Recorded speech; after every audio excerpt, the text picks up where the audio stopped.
Entendes o que estás lendo? O podcast que te leva através das páginas da Bíblia, livro por livro, capítulo por capítulo. Uma exposição bíblica emocionante. Aperte os cintos e embarque comigo nesta viagem.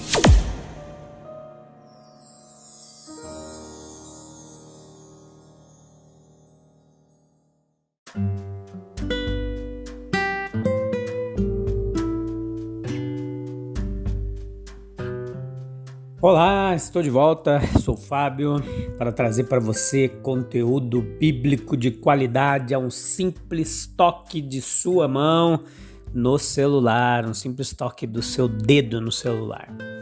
Esse é o podcast Entendes o que estás lendo, muito bem-vindo, você que tem nos acompanhado, ou se porventura tem chegado aí pela primeira vez, você está no lugar certo, não sai daí, aqui é o melhor lugar para você aprender a palavra de Deus.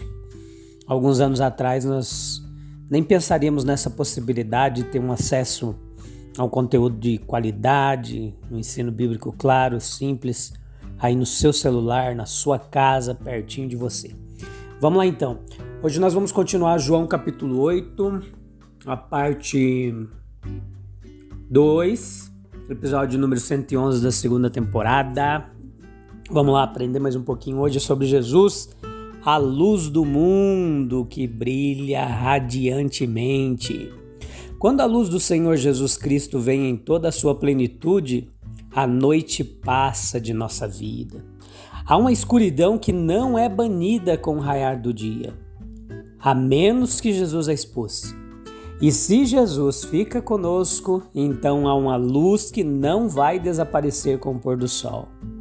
Mesmo no meio da escuridão em nossa vida, a luz de Cristo continua brilhando. Nele obtemos garantias, confortos e oportunidades que nos tornam vitoriosos mesmo em épocas desfavoráveis. A noite é a hora do perigo. O ladrão vem à noite. A luz do dia dá uma liberdade de ir e vir que se encerra imediatamente com a escuridão da noite. Portanto, aquele que é a verdadeira luz do mundo traz uma segurança que seria impossível de se obter sem ele. Quando Jesus coloca a luz de sua verdade em nossos corações, então nossas noções de perigo se modificam. Assim como o carcereiro de Filipos, Jesus traz clareza para nós. Tendo visto claramente quão terrível e perigoso é estar espiritualmente distante de Deus e quão real é essa salvação espiritual que Ele nos oferece, né? O que pode um homem saber do que acontece ao seu redor, estando ele no escuro? Leve-o a algum lugar onde a luz do dia e onde haja uma bela paisagem encantadora e ele não estará em melhor situação. Tudo que é visível é devidamente conhecido até ser vista a luz do dia. A luz que emana de Jesus, quão diferente tudo se torna quando ela aparece. Então, os deveres, as possibilidades e as associações de nossa vida cotidiana, elas se tornam totalmente diferentes. Muitos cometeram grandes erros na vida e tiveram que passar por lutas e provações que bem poderiam ter sido evitadas se fossem cristãos que andam verdadeiramente na luz de Cristo, completamente à disposição do Senhor Jesus. Aquele que afirma nos governar nunca nos deixará em dúvida sobre o que realmente devemos fazer. A continuação de nossas atitudes confusas, escolhas erradas, não vem da falta de luz, mas da falta de nossa disposição em fazer uso desta luz que temos disponível. Então, a noite vem quando ninguém pode trabalhar. Hoje tá meio difícil aqui conciliar os pensamentos, hein? Mas vamos lá, a gente vai conseguir. A noite vem quando ninguém pode trabalhar. Jesus dá a luz pela qual podemos ser úteis até o fim de nossa vida presente. Jesus mostra a melhor forma de empregar nosso tempo, a melhor forma de servir ao mundo, com os nossos dons e talentos. Nunca o verdadeiro cristão olhou para trás e viu uma vida desperdiçada. Não. Em João 8,25, nós vemos a pergunta: quem és tu? Uma linguagem surpreendente e autoritária com que o Senhor Jesus, em conversa e discussão com os judeus hostis de Jerusalém, ele falou tanto de si mesmo quanto deles. E ele desencadeou de forma natural essa indagação contundente, porém pertinente. A pergunta sobre quem é ele pode ser motivada por perplexidade e dúvida.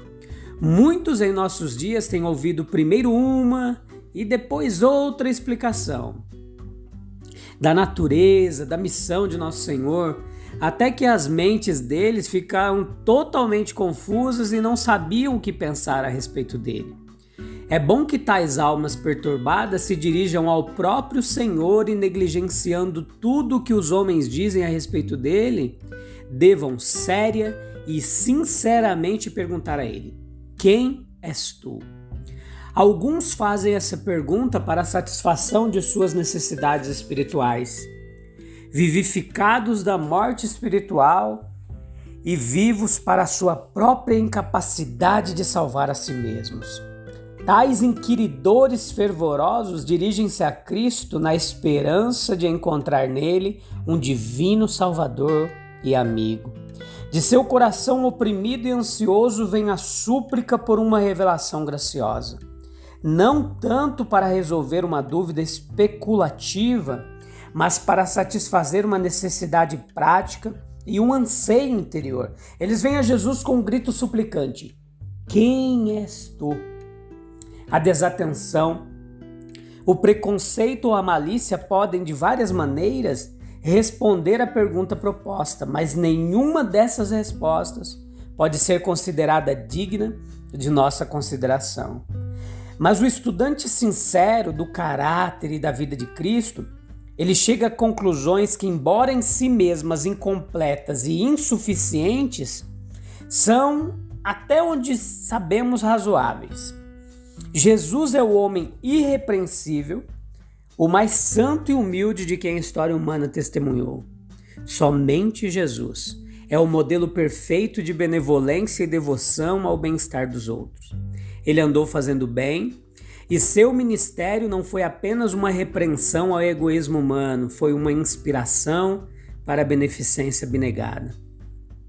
A resposta do discípulo cristão é como uma pessoa que pega as respostas que Jesus deu no curso de seu ministério, conforme foram registradas pelos evangelistas, e considera a resposta, o testemunho de nosso Senhor, de si mesmo, digno de toda aceitação.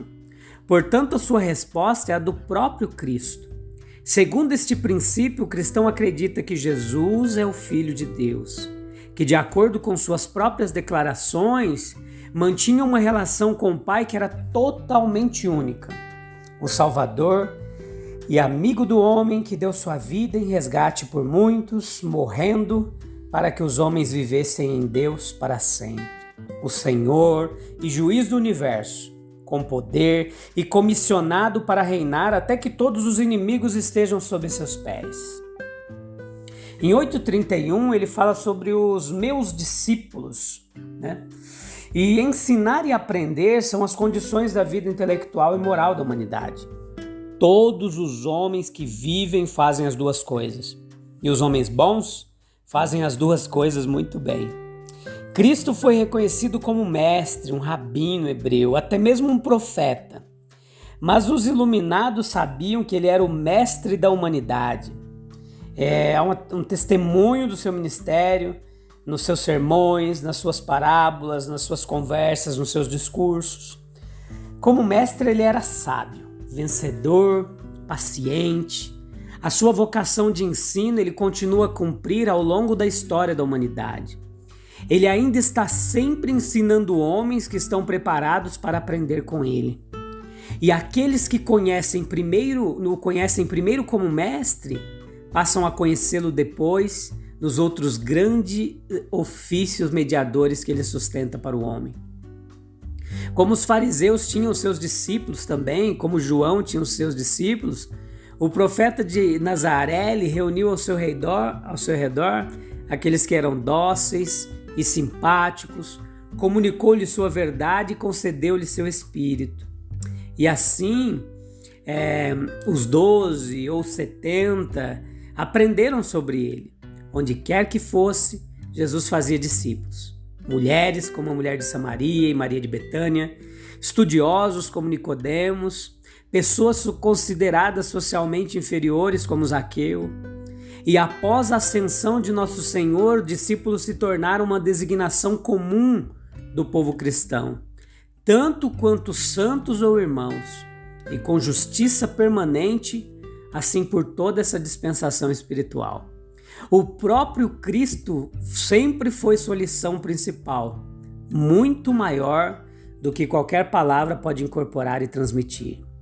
Isso aparece em sua própria linguagem. Aprendam de mim. E no apelo apostólico, vocês não aprenderam de Cristo. Seu caráter e sua palavra são verdade. Em Cristo, seus discípulos aprendem a acreditar corretamente em relação a Deus, ao homem, à eternidade, para adquirir as lições práticas de justiça, fortaleza e paciência. Nossos passos no discipulado precisam ser humildes no que diz respeito a nós, os alunos, reverente em relação a ele, o mestre, diligente e persistente nas lições que temos a adquirir e aprender. Em nossa postura, devemos ser interessados e agradecidos, simpáticos e receptivos. Aprender é um meio para um fim. Para que fim o discípulo cristão, o discipulado cristão é o meio? Que a disciplina de bênção os alunos de Cristo atingem. A cultura do conhecimento, um conhecimento divino e precioso, a cultura do caráter, semelhança com Cristo, cultura qualificada para a utilidade. Assim como a escola e a faculdade habilitam um jovem para a vida empresarial ou profissional, a disciplina de Cristo qualifica o servo para o serviço cristão. E é isso que nós estamos aprendendo aqui, né? A palavra de Deus. Essa é a lição. Temos aprendido diariamente, um momento gracioso e muito bom da parte de Deus. Eu espero que você também esteja sendo abençoado por essa palavra. Se comunique com a gente, fale conosco através das redes sociais aí no Instagram, entendes, _ o que estás lendo. Você pode ir lá nos seguir, nos acompanhar. E também aí no Spotify, nos outros streamers aí, você pode nos enviar mensagem para a gente saber como essa palavra tem chegado até você, como tem te abençoado. É importante a sua participação e a sua conexão aí conosco, beleza? Um abraço, até breve. Tchau, tchau.